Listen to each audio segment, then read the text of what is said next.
सृष्टि की मूल माँ आदिशक्ति माँ काली की दर्शन कौन नहीं करना चाहता। जगत जननी माँ आदिशक्ति माँ काली की साक्षात दर्शन हो जाए तो मानव जीवन धन्य से धन्य हो जाता है। तो आज इस वीडियो के थ्रू माँ काली की साक्षात दर्शन का जो अनुभव होता है, उस अनुभव की कहानी आपके सामने मैं शेयर करूंगी। जो अनुभव, जो कहानी खुद मेरी माँ की है। माँ काली की साक्षात दर्शन की जो मेरी माँ की खुद की कहानी है, वो कहानी मेरी माँ मुझे बचपन से ही कई बार सुनाती आ रही है, लेकिन मन है कि भरता ही नहीं है। न जाने बचपन से आज तक वो कहानी मैंने माँ से कितनी बार सुनी है और मन जो है वो भरे भी क्यों, क्योंकि ये कहानी जो है वो जगत जननी हम सब की माता काली की कहानी है। मेरी माँ की ये सच्ची अनुभव की कहानी आज से लगभग 50 से 55 साल पुरानी है। उस वक्त मेरी माँ की शादी नहीं हुई थी। मेरी माँ के पापा यानी मेरे नाना जी का घर असम के ग्वालपारा डिस्ट्रिक्ट में था, लेकिन मेरी माँ गुवाहाटी सिटी में ही जन्मी और पली बड़ी थी।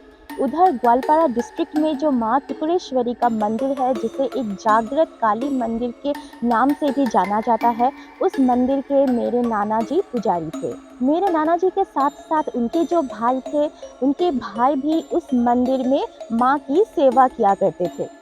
और माँ काली की सेवा करने के लिए अक्सर रेगुलर बेसिस पे मेरे नाना जी और उनके जो फैमिली वाले थे, वो हमेशा ही तंत्र साधना में, तंत्र क्रिया में लिप्त रहा करते थे। मेरे नाना जी का जो ग्वालपारा डिस्ट्रिक्ट में घर था, उस गांव का नाम है हादी गांव, जो कि एक बहुत ही छोटा सा गांव है। और माँ काली की साक्षात दर्शन की कहानी इसी गांव से शुरू होती है। तो चलिए अभी वो कहानी हम शुरू करते हैं।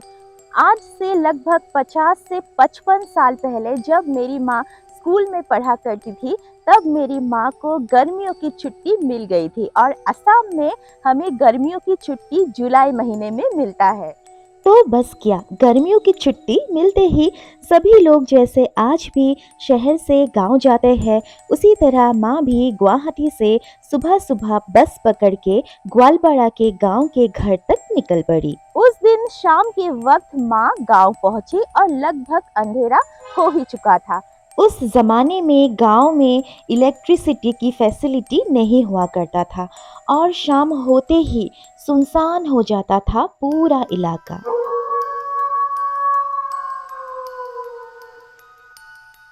लोगों के घर भी एक दूसरे के घरों से लगभग हाफ किलोमीटर की डिस्टेंस में हुआ करता था। बहुत दूर दूर तक खेत ही खेत फैला हुआ था।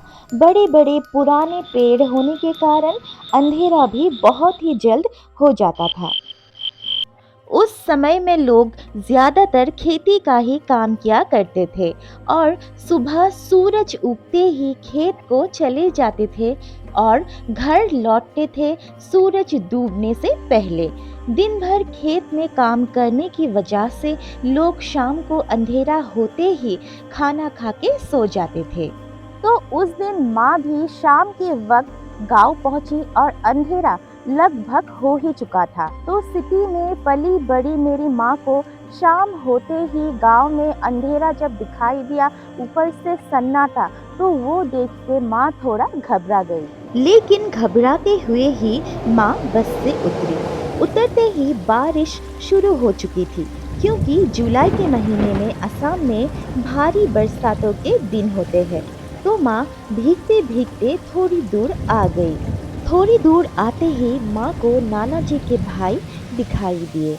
हाथ में टॉर्च लिए, छाता पकड़े नाना जी के भाई मेरी माँ के पास आए और माँ को छाता पकड़ाया और घर ले गए।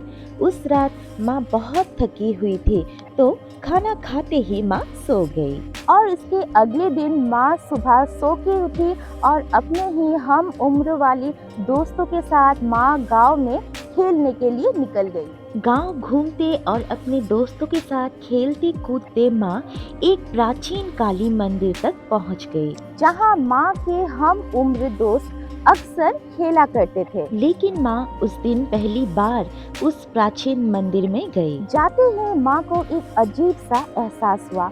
माँ एक टक माँ काली की मूर्ति को निहारती रही। माँ ने अपने मन में सोचा, माँ काली का ये विकराल रूप को लोग पूछते हैं, कितना नियम होता है इस मंदिर में आने के लिए, लेकिन बिना किसी रोक टोक मैं आज माँ काली के विकराल रूप के आगे खड़ी हूँ। पता नहीं क्या नियम होता है, क्या मंत्र होता है माँ को पूजने के लिए। मैं मंत्र स्तुति कुछ नहीं जानती, लेकिन माँ की इस भयंकर रूप को देख के मुझे डर नहीं लग रहा। वैसे ये तो मूर्ति है, सच में माँ अगर ऐसे ही विकराल और भयंकर रूप में दिखाई भी दे तो भी शायद मैं नहीं डरूंगी, क्योंकि इस भयंकर और विकराल रूप में भी माँ की ममता छुपी हुई रहती है। ये सारी बातें मन में ही टटोलते टटोलते माँ वापस अपने दोस्तों के साथ खेलने लगी और सूरज डूबने से पहले सभी घर को लौट आए। माँ भी लौट आई। लौटते ही वापस बारिश शुरू हो गई। जुलाई महीने की गर्मी होने के बावजूद भी थोड़ा थोड़ा ठंड जैसा हो गया था। तेज बारिश, ऊपर से ठंड। और उस रात शाम होते ही माँ अपनी रात का खाना खाकर जमीन पे ही बिस्तर लगाकर सो गई। गांव में उस टाइम लोग बहुत ही जल्दी, लगभग शाम के 7 बजे या 7:30 बजे के बीच में ही रात का खाना खाकर सो जाया करते थे। माँ का जो गांव का घर था वो मिट्टी और बैम्बो से बना हुआ था। जिस रूम में माँ सोई थी उसी रूम के लेफ्ट साइड में खेत के चावल का एक स्टॉक रूम हुआ करता था। उस रात के लगभग 2 बजे के आसपास माँ की नींद अचानक से खुल गई। लेकिन नींद के खुलते ही माँ ने देखा बंद दरवाजे के ना तो अंदर ना तो बाहर एक औरत अपने घुटने तक लंबे बालों को खोले, बाघ की चमड़ी पहने, ऊपर की शरीर में कपड़े के नाम में नर मुंड माला पहने, जीभ निकाले, चावल के स्टॉक के ऊपर हाथ रखे खड़ी थी। मेरी माँ बस एकटक देखती रही, उन्हें समझ आने से पहले ही कि वो साक्षात काली माँ है। माँ काली वहाँ से अंतर्धान हो चुकी थी। फिर मेरी माँ ने आधी रात को ही सभी घर वालों को जगा दिया और कहा कि मैंने नर मुंड माला पहने माँ काली को देखा है।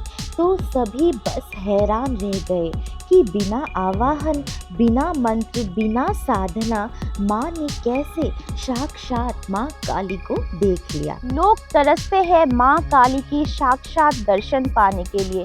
कठोर से कठोर लोग साधना करते हैं, उसके बावजूद भी माँ काली के साक्षात दर्शन मानो बहुत ही मुश्किल रहता है। फिर अगले दिन जब गांव वालों को इस बात का पता लगा तो किसी ने गणना भी किया, लेकिन किसी को भी कुछ नहीं पता चला कि कैसे मेरी माँ को काली माँ ने बिना तंत्र मंत्र साधना आवाहन के साक्षात दर्शन दिए।